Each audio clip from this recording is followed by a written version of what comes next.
Pada video ini saya akan membuat tutorial tentang penggunaan atau apa yang bisa kita baca dalam dashboard kepemilikan saham dari BEI 1%. Jadi secara prinsipal ada 3 tab, di mana buy saham, di mana kita menganalisa dari sahamnya. Jadi kita ketik kode sahamnya, ada buy investor, di mana kita ketik nama investornya dan kita lihat pergerakannya. Juga ada juga IHSG, di mana kita melihat struktur IHSG, kepemilikan IHSG dan saham-saham terbesar di IHSG, dan juga ada konglomerasi.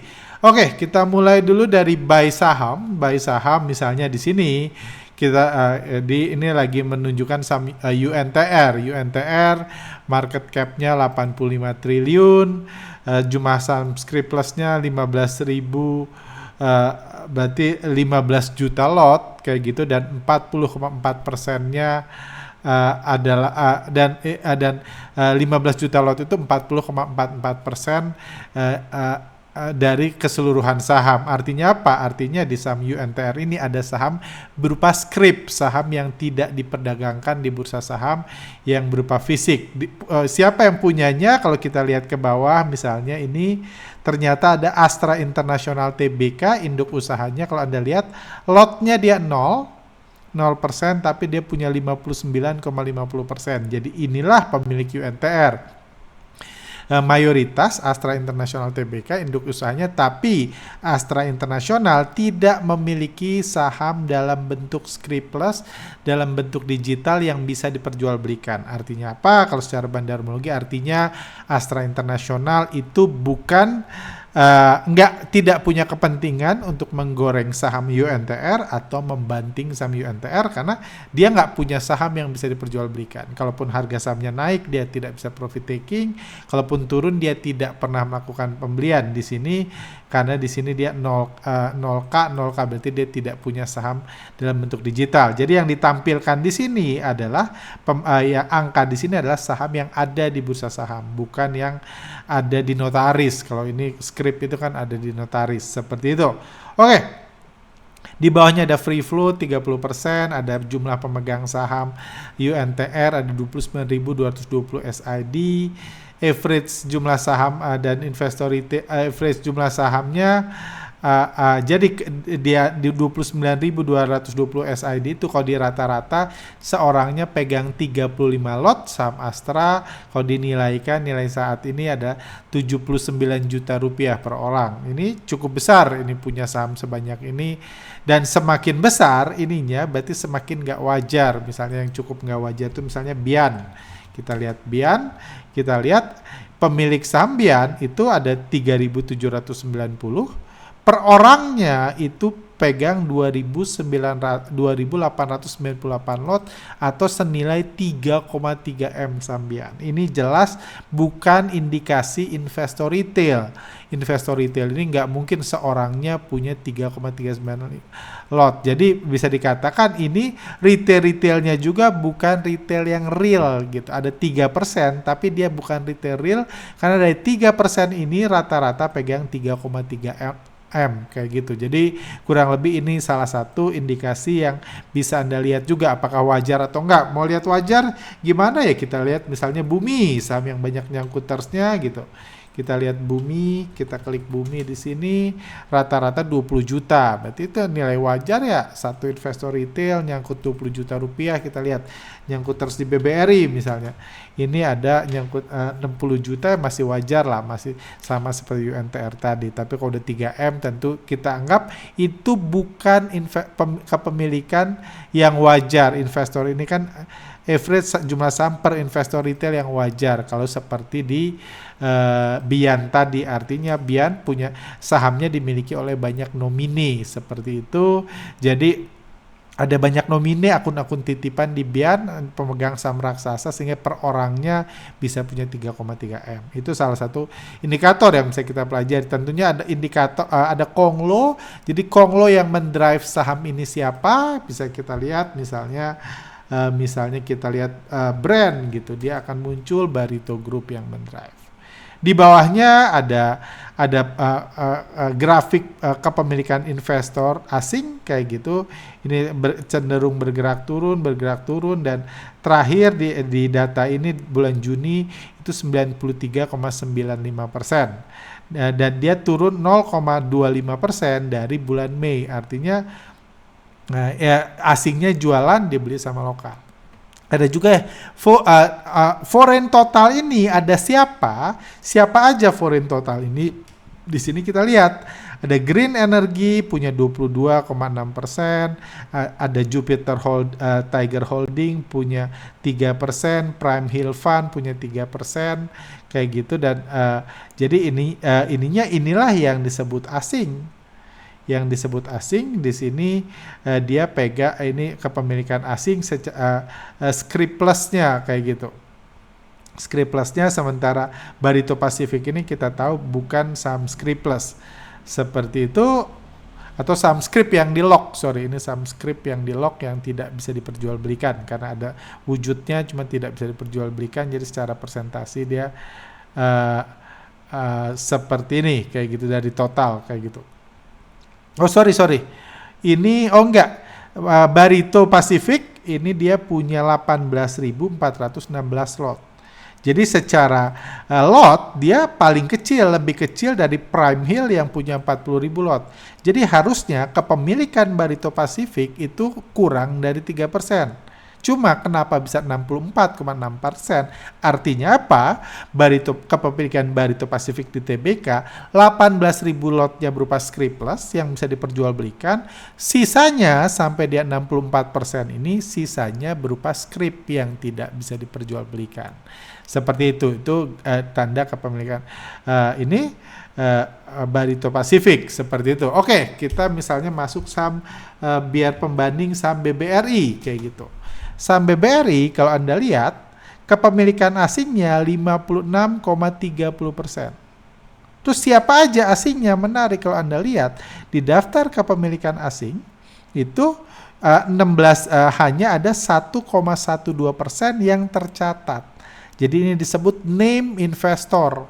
Name investor itu 1,12% dari jumlah saham dari seluruh saham. Jadi ini employee provident fund ini. Artinya apa? Sisanya dan di bawah nggak ada lagi nih kepemilikan asing yang foreign. Artinya apa? Kepemilikan asing di BBR itu mayoritas berupa hidden player. Pemain yang identitasnya disembunyikan, yang bisa melakukan pembelian, penjualan tanpa terdeteksi, tanpa tercatat. Karena kalau 4 ini melakukan pembelian atau penjualan akan dicatat, di bawah akan ada transaksinya. Seperti itu, kita misalnya balik lagi ke UNTR. Jadi itulah definisi hidden player, adalah kepemilikan asing yang tidak terdeteksi namanya, yang kalau dia goreng saham, akumulasi, distribusi, tidak ada catatannya berupa pergerakan investor besar yang muncul di dashboard saham ini. Contohnya, kalau ada transaksi tentunya ada di bawah sini, seperti di sini UNTR ada berita melakukan buyback, dan buybacknya terlihat nih. Tanggal 2 Juli beli 4.000 lot, tanggal 3 Juli beli 2.000 lot, tanggal 28 Juli beli 18.000 lot. Ini transaksi bulan Juli. Di sini kepemilikannya bulan Juni, ini Juli bulan berjalan. Jadi ini saya pakai data di akhir Juli, ini transaksi di bulan Juli. Seperti itu. Jadi itulah gambaran dari transaksi UNTR. Transaksi UNTR dan aksi buyback kayak gitu. Kadang-kadang ada berita, kemarin saya ada berita di saham Amor katanya sedang dilakukan aksi buyback. Itu beritanya benar atau enggak kita lihat. Oh ternyata enggak. Ternyata mungkin itu cuma suka buat berita aja. Mungkin belinya di akun demo atau apa ya, kita nggak tahu. Tapi ternyata ini juga karena kepemilikan Asmor Asset Management Indonesia Tbk, treasury stocknya nggak bertambah selama bulan Juli. Cuma bertambah selama bulan Juni, itu pun cuma nambahnya 1.000 lot. dari 308.000 lot jadi 309.000 lot. Itulah kepemilikan hidden player dan juga ini transaksi di bawah sini. Di sini ada juga kepemilikan investor retail. Investor retail pahlawan bursa. Jadi ini indikasi pahlawan bursa kita mereka-mereka yang suka nyangkut, suka saham fundamental dan rajin cut loss, inilah kepemilikannya. Tentunya semakin besar ini semakin buruk. Kalau kita lihat saham-saham busuk misalnya saham-saham yang ini kepemilikan was kita dia udah FCA udah disuspend, kepemilikan retailnya 58%. Kayak gitu saham-saham hancur-hancur gitu, kepemilikan retailnya tentunya besar kayak gitu. Jadi semakin besar ini, apalagi kalau dia bergerak naik, semakin sulit harga sahamnya naik. Itulah definisi retail pahlawan bursa. Jelasnya tentunya lebih dijelaskan di workshop bandarmologi atau podcast kami seperti itu. Jadi kurang lebih itu kita balik misalnya kita ke BBCA dan pemegang sahamnya di sini ini ada out nih BBCA di bulan Juni dia keluar, dia menjual sahamnya tadinya punya 12 juta lot, berubah dia jual semua udah out. Government Norway udah out, jadi masih ada Dwi Muria tapi dia nggak punya saham Skriplus, Catur Wiguna, Tricipta nggak punya. Berarti pemegang saham besar di BBCA saat ini tinggal Antoni Salim. Grafik kepemilikan pahlawan bursanya juga terus naik, artinya saham ini terus diborong oleh pahlawan bursa. Kita tahu kalau baru gajian biasa pahlawan bursa milih nyangkut di BBCA seperti itu.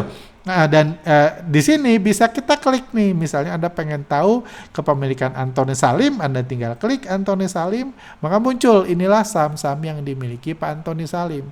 Secara totalnya portfolio dia di bursa saham 93 triliun, dia punya 4 saham. Juni dia nggak beli, nggak jual, nggak ngapa-ngapain. Dia punya MTEK, DNET, BBCA, DCII. Ini kepemilikan Pak Antoni Salim seperti itu. Jadi ini bisa kita search misalnya bagi teman-teman yang mungkin masih percaya fundamental hidup, misalnya pengen tahu Pak Lok Keng Ho ngapain. Nah, Pak LKH ini kepemilikannya di bulan Mei, di saham BMTR, SIMP dan lain-lain. Di bulan Juni dia beli 12.000 lot, di SIMP dia beli 171.000 lot. Ini saham-sahamnya bukan cuma itu, sepanjang bulan Juli juga bulan berjalan yang belum ada data penutupan akhir bulannya, Pak LKH tercatat melakukan pembelian di saham-saham ini.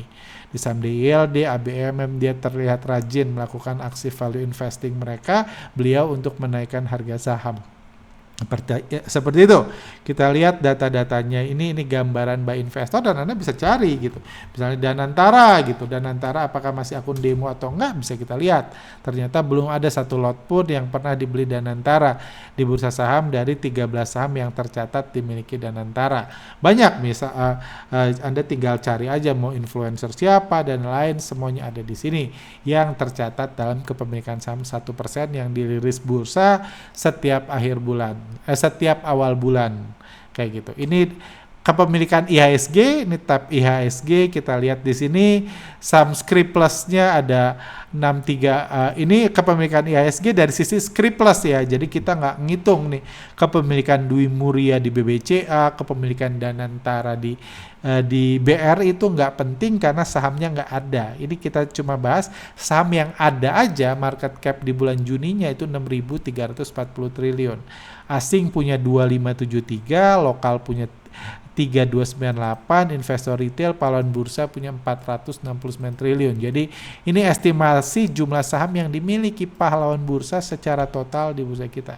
Kalau secara persentasi pahlawan bursa baru 7,4%. Artinya apa? Artinya IHSG masih ada harapan karena IHSG hanya akan hancur kalau kepemilikan pahlawan bursanya udah 100%. Kalau gitu bursa saham IHSG akan tutup karena udah korban semua kan yang pegang.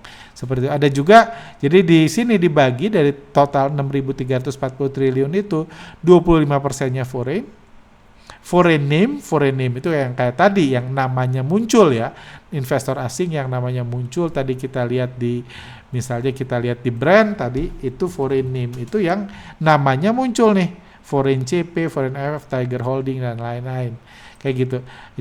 Kalau foreign hidden player artinya yang namanya nggak muncul, yang tadi dibahas yang goreng BBCA, BBRI, Mandiri, Telkom itu foreign hidden. Foreign hidden kepemilikannya 958 triliun. Ini yang sering disebut foreign active investor yang kerjanya goreng-goreng IHSG yang dia nggak terdeteksi. Karena foreign name ini biasanya nggak gerak. Contohnya misalnya kita lihat di BDMN gitu ada MUFG dia punya 91%. Ini foreign name dia nggak gerak. UBS London dia punya ini malah dia ada gerakan yang 1%. Ini foreign name-nya nggak gerak yang tercatat ini. Seperti itu. Balik ke IHSG gitu. Jadi ini kalau ininya ini nilai scrip plus dibanding total saham, nilai scrip plus di bursa kita ada 63%-nya scrip plus. Dari IHSG 36%-nya warkat atau non scrip plus kayak gitu. Itu total scrip plusnya di sini ini dari total scrip plus 52%-nya 40%-nya dimiliki foreign, 52%-nya lokal non retail, 7%-nya dimiliki oleh pahlawan bursa. Seperti itu. Ini pertumbuhannya cukup baik, cukup sehat, menandakan jumlah investor yang nyangkut di bursa kita. Seperti itu jumlah saham, ini jumlah saham versus saham dengan foreign scrip plus di atas 50%. Ini indikasi adalah saham-saham yang dibandari asing biasa kepemilikan scrip plusnya di atas 50%. Oh dari sini dicatat cuma ada 18% saham di bursa kita yang kepemilikan asing scrip plusnya di atas 50%.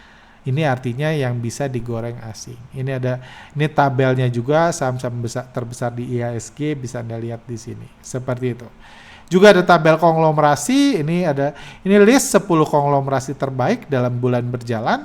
Dalam bulan berjalan SSI market cap-nya naik 34%, average harga sahamnya naik 42%. Di sini NSSS naik 90%, RLCU naik 59%, seperti itu.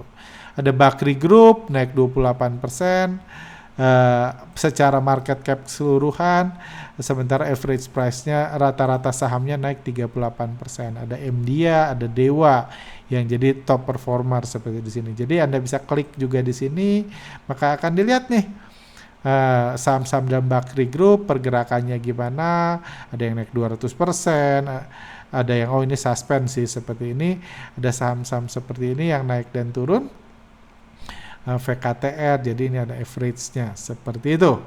Ini saham Bakri Group. Di bawah ini ada pergerakan Bakri Group selama bulan Juli. Di saham-saham Bakri Group pergerakan big player selama bulan Juli, ada Maybank, Beli Energi, ada Visi Media Tbk, Beli MDIA, ini jualan MDIA, jual MDIA, ini ada Maybank, ada Trimegah Sekuritas, Beli Energi dan lain-lain. Ini saham-saham yang sedang aktif, banyak transaksi big playernya. Seperti itu. Jadi kurang lebih inilah gambaran dari dashboard saham. Tentunya ada banyak ilmu di sini, saya coba share sebanyak mungkin sebagai pembelajaran, mudah-mudahan bisa ditangkap, dan tentunya ini teori-teori dasarnya Anda bisa ikut workshop bandarmologi, bisa ikut workshop bandarmologi, atau bisa juga nonton podcast kami untuk memahami manfaat dari struktur saham ini. Tentunya kasus by kasus juga bisa dipelajari nantinya. Seperti itu. Oke. Kurang lebih seperti itu bagi teman-teman yang udah berlangganan bisa berlangganan, yang tidak bisa pakai versi limitednya di website yang di bawah, link description di bawah, atau melakukan pemesanan juga bisa di bawah. Oke, sampai sini, see you di lain video.